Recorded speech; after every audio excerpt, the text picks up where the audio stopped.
Hi, Michael Glennon from Glennon Capital.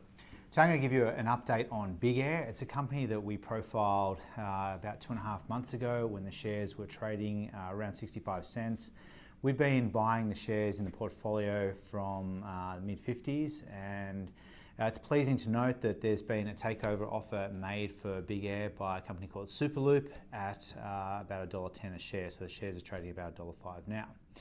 And this is the sort of thing that we try to find in small caps. It's pleasing to see that there are other businesses that are thinking that the investments we've got in the portfolio are also undervalued. So significant premium from when we spoke about it in our video 2 months ago at 65 cents to that uplift to $1.10. A bit about the company that it's going into, Superloop. It's not the type of investment we would normally invest in. It's not going to generate any money for a couple of years.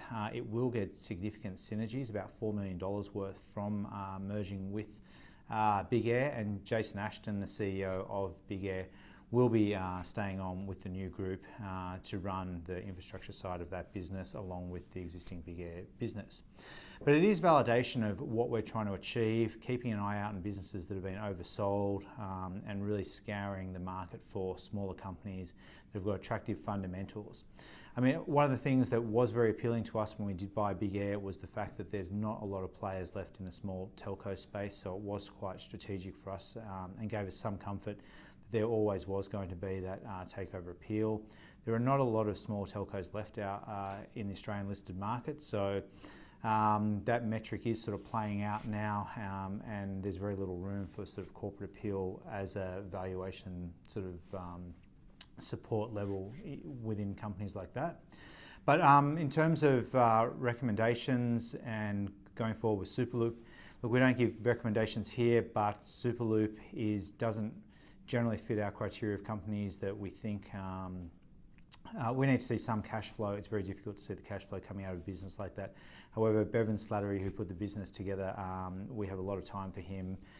He ran the prior business he had, Pipe Networks, very well. We were a shareholder in that for a very long period of time and did very well out of it, as well as NextDC. So very entrepreneurial individual, and had a lot of great success in the Australian market in that telco and infrastructure space. So that's the update on BigAir. Keep watching the space. There may still be further corporate appeal. As I said, it's one of the last remaining independent assets out there that hasn't been swallowed up by the likes of the larger telcos. And so that's BigAir. Keep watching if you like more information, and we'll see you next week.